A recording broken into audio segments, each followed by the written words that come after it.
ने तो नाक में दम कर रखा है।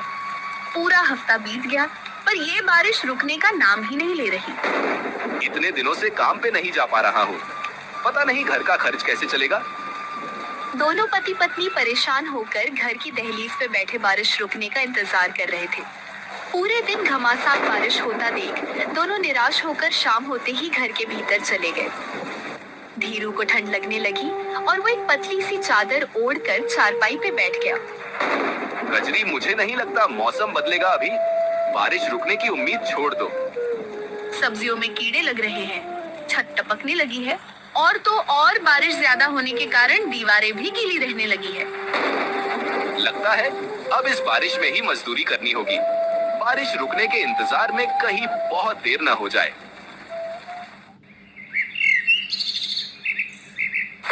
अगली सुबह धीरू बारिश में ही मजदूरी करने ठाकुर दुर्जन प्रताप के यहाँ चला जाता है।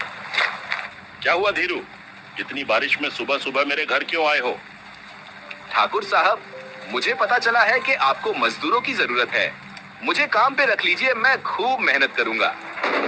तुझसे तो पूरा गांव नाराज रहता है। लोग तरह तरह की बातें करते हैं। मैं भला तुझे काम पे क्यों रखूं? ऐसा ना कहिए, ये तो मुझे भी पता नहीं कि लोग मुझसे इतनी नफरत क्यों करते हैं। अच्छा ठीक है, मैं काम पे रख लूंगा तुझे, पर बारिश का बहाना करके छुट्टी मत करना। काम नहीं रुकना चाहिए। जी मालिक, जैसा आप कहो।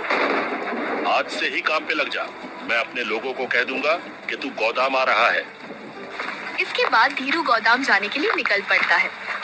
रास्ते में तेज बारिश, तूफान, सर्द हवाएं, इन सब का ऐसा कहर बरस रहा था कि दूर दूर तक एक भी व्यक्ति दिखाई नहीं दे रहा था। इतनी कठिनाइयां होने के बाद भी धीरू हिम्मत करके गोदाम पहुंचता है। ये मनहूस यहाँ क्यों आया है?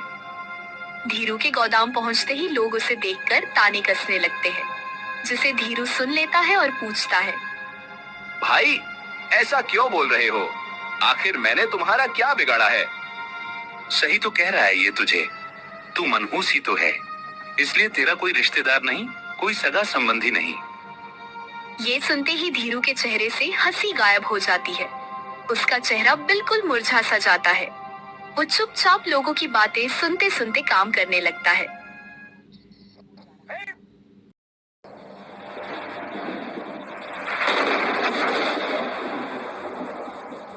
शाम होती है, वो मजदूरी के कुछ पैसे लेकर थका हारा घर जाता है। कजरी, ये लो मेरी आज की मजदूरी, घर खर्च में तुम्हारे काम आएगी। ये क्या? ये पैसे तो गिले हो चुके हैं। बारिश में भीग कर आया हूँ ना, कपड़े गिले हो चुके हैं, पैसे भी गिले हो गए।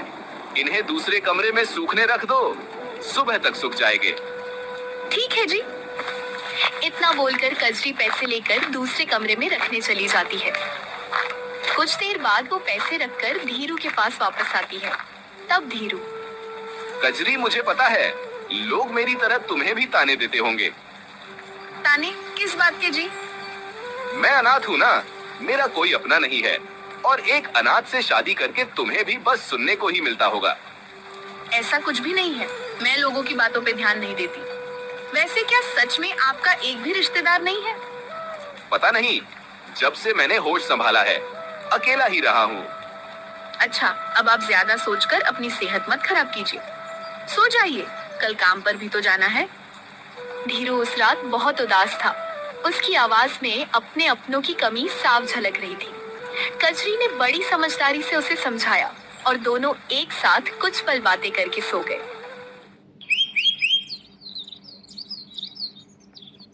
फिर अगली सुबह बारिश और भी ज्यादा तेज होने लगी। हे भगवान, ये क्या हो गया? अचानक दूसरे कमरे से कजरी के चिल्लाने की आवाज आई, जिसे सुनकर धीरू घबराते हुए उस कमरे में गया। क्या हुआ भाग्यवान, इतनी जोर से क्यों चिल्लाया तुमने? सब ठीक तो है ना? ये देखिए, छत से पानी टपकाने की वजह से सारे पैसे फट गए। अब इनमें से कोई भी नोट हमारे किसी काम का नहीं है। मैंने कितनी मेहनत करके ये पैसे कमाए थे, सारी मेहनत पे पानी फिर गया। धीरू और कजरी अपनी किस्मत को कोसने लगे, रोने लगे। थोड़ी देर बाद धीरू हिम्मत जुटा के फिर से बारिश में भीगते भीगते काम करने गया। उसे देखते ही लोगों के ताने फिर से शुरू हो गए। आज तुझे आने में इतनी देर क्यों हुई? खुद को यहाँ का सेठ समझ लिया है क्या तूने? जब मर्जी तब आता है। मैंने जानबूझकर देरी नहीं की, मेरे घर में कुछ परेशानी आ गई थी। तेरी ये जुर्रत, तू हमसे जुबान लड़ा रहा है। भूल मत, हम चाहे तो अभी ठाकुर साहब से कहकर तुझे यहाँ से निकलवा सकते हैं। ये सुनते ही धीरू बहुत डर जाता है और उनसे विनती करने लगता है। इतने कठोर मत बनिए आप सब, मुझसे कोई भूल हुई हो तो मुझे माफ करना। आखिर आप सब मुझसे इतनी नफरत क्यों करते हैं? धीरू उनसे बार बार नफरत की वजह पूछता है, पर कोई भी उसे जवाब नहीं देता और सब उसे नजरअंदाज करके अपने अपने काम में लग जाते हैं।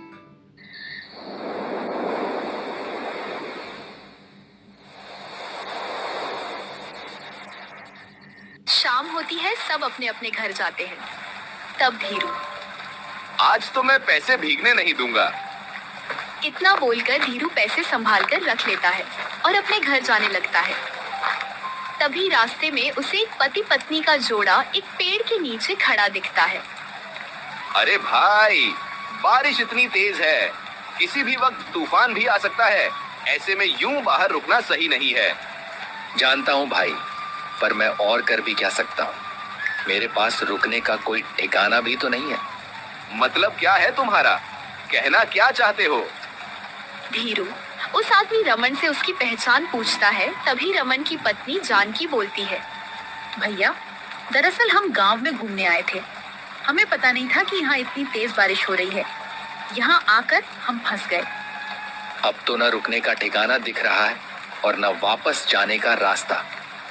तो क्या जब तक बारिश नहीं थमेगी यही पेड़ के नीचे रुके रहोगे? और कोई रास्ता नहीं है। इस गांव में मेरा कोई रिश्तेदार नहीं कि मैं उनके घर ठहर सकूं। रमन की बातें सुनकर धीरू ने थोड़ी देर सोचा। उसके बाद उसने उन्हें अपने घर रखने का सुझाव दिया। मेरे घर चलो। अरे नहीं नहीं, फालतू में हम तुम्हें परेशान नहीं करना चाहते। इसमें परेशानी कैसी? इंसानियत नाम की भी तो कोई चीज होती है। इतना बोलकर धीरू दोनों पति पत्नी को अपने साथ अपने घर लेकर चला जाता है। दो अनजान लोगों के देखकर कजरी थोड़ी चिंतित हो जाती है। सुनिए जी, ये दोनों कौन हैं? ये मुसाफिर है, बेचारे बारिश में फंस गए थे। इसके बाद धीरू कजरी को सारी बातें बताता है। उनके घर पहली बार मेहमान आए थे। इसी खुशी में कजरी के चेहरे पे एक अलग ही चमक आ जाती है। अरे वाह, हमारे घर मेहमान आए हैं। आज तो मैं तरह तरह के पकवान बनाऊंगी। कजरी और धीरू रमन और जानकी का बहुत आदर और सम्मान के साथ स्वागत करते हैं। वो दोनों कुछ पल शांति से वहीं बैठती है। तब कजरी रसोई में जाकर फटाफट अलग अलग तरह के स्वादिष्ट पकवान बना लेती है और रात होते ही सब एक साथ बैठकर बहुत प्यार से खाते हैं। अरे वाह भाभी, आपके हाथों में तो जादू है। भोजन सच में बड़ा स्वादिष्ट बना है। आप दोनों सच में बहुत अच्छे हैं। आज के समय में भी अनजान लोगों के लिए इतना कुछ कर रहे हैं। ये तो हमारा फर्ज है। आखिर मेहमान भगवान का रूप जो होते हैं। कुछ ही समय में उन चारों के बीच अच्छी खासी दोस्ती हो गई थी। देर रात तक उन्होंने खूब गप्पे लड़ाए और देखते ही देखते चारों की आंख लग गई। चारों की आंख लग गई।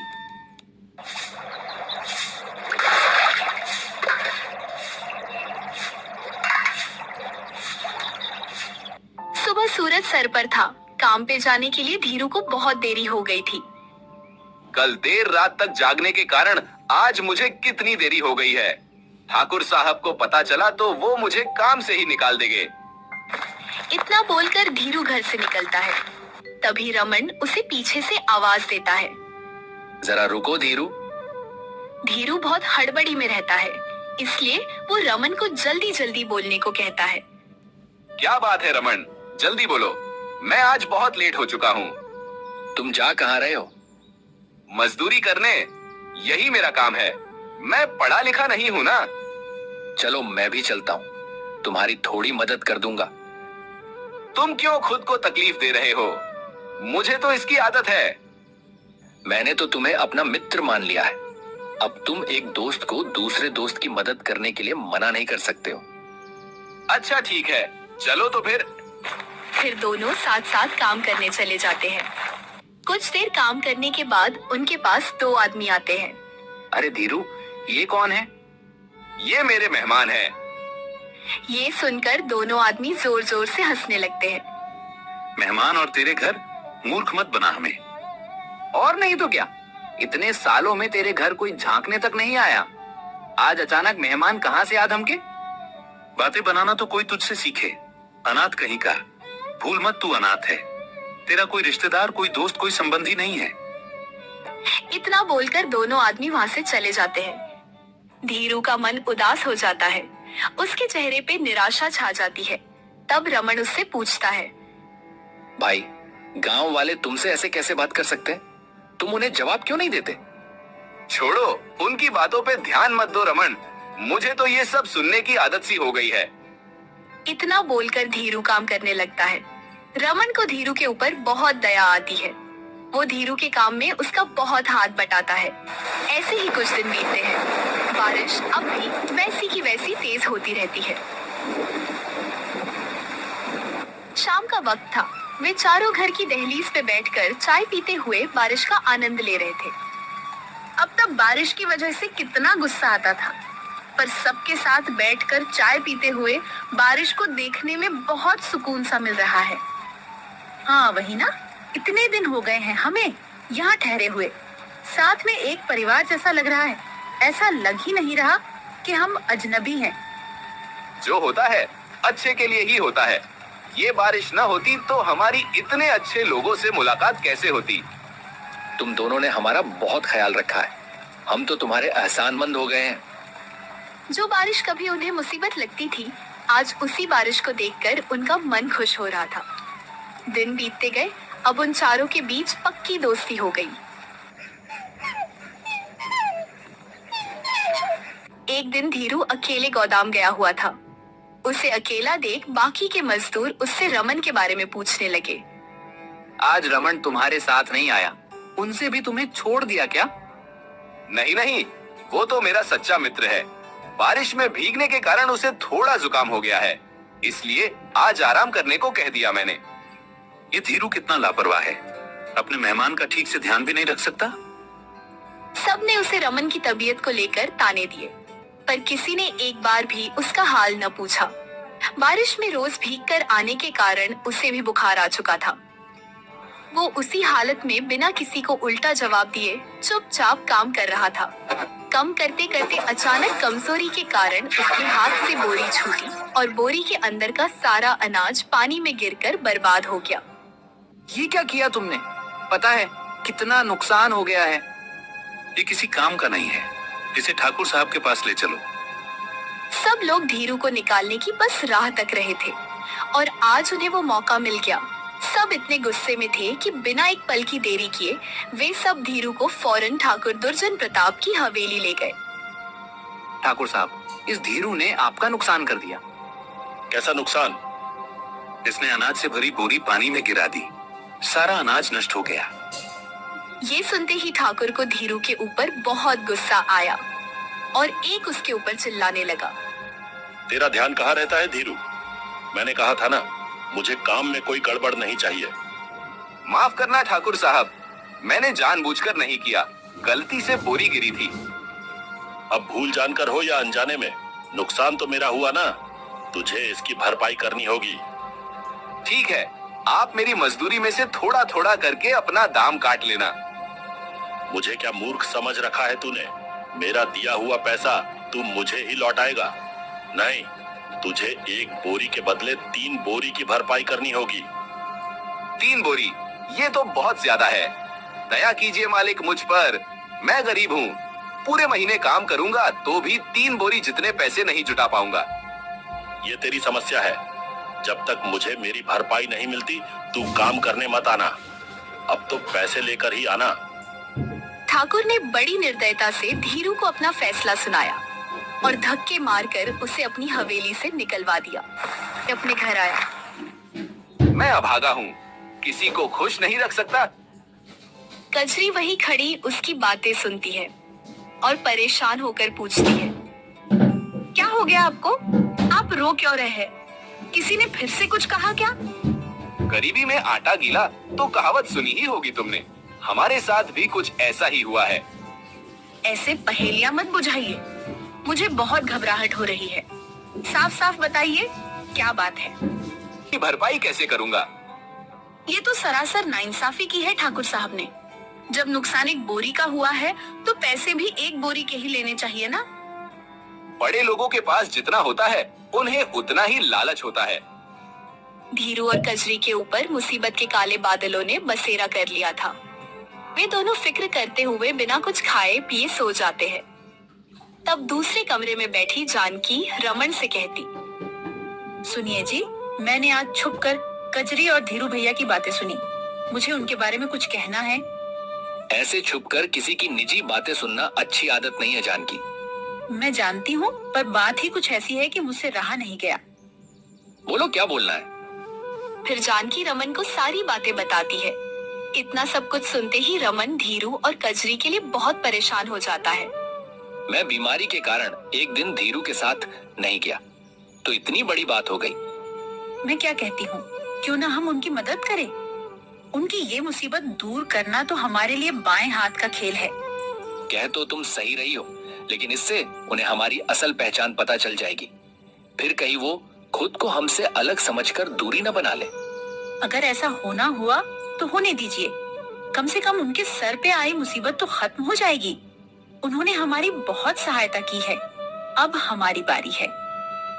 जानकी के समझाने पर रमन अपनी असल पहचान सामान लाने के लिए मान गया। की ड्यूटी थी। सूरज निकला। धीरू और कजरी मुंह लटकाए आंगन में बैठे हुए थे। क्या फायदा इतने खिले खिले सूरज का, हमारा भाग्य तो मुरझाया हुआ ही है ना।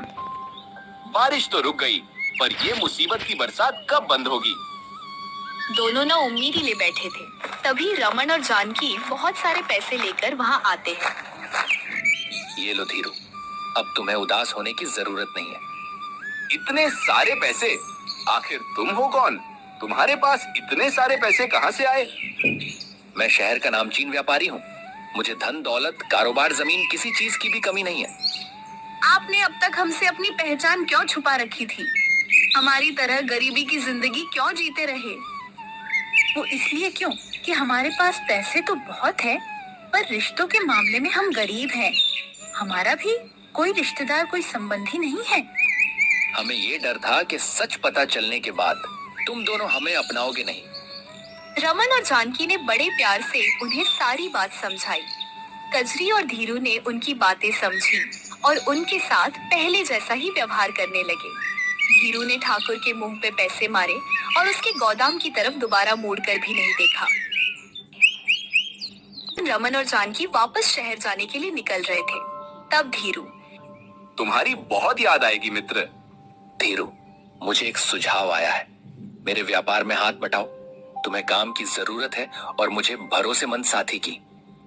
धीरू भैया, ये बहुत अच्छा मौका है। इसे हाथ से मत जाने दीजिए। मुझे तो समझ नहीं आ रहा है, मैं आप दोनों का शुक्रिया अदा कैसे करूं? आप तो हमारे लिए फरिश्ता बनकर आए हैं। इतना बोलकर कजरी धीरू के लिए एक नया कुर्ता लेकर आती है। धीरू अपना कुर्ता बदलने लगता है। तभी रमन की नजर धीरू के गर्दन के निशान पे पड़ती है। धीरू, ये तुम्हारे गर्दन पे निशान कैसा? ये तो जन्म से ही मेरी गर्दन पे है। ये सुनते ही रमन भावुक हो उठता है। तुम मेरे भाई हो। देखो, मेरे गर्दन पे भी बिल्कुल ऐसा ही निशान है। माँ ने मुझे बताया था कि मेरा एक भाई था जो खो गया था। इसका मतलब हमारा जन्म जन्म का रिश्ता है। हाँ मेरे भाई, इसीलिए हमारा दिल एक दूसरे से जुड़ा था। अजनबी होने के बाद भी हम एक दूसरे के लिए अपनापन महसूस करते थे। बरसों बाद दो बिछड़े भाई मिले। अब धीरू का भी एक अपना परिवार था। वे दोनों गांव ही रुककर शहर का सारा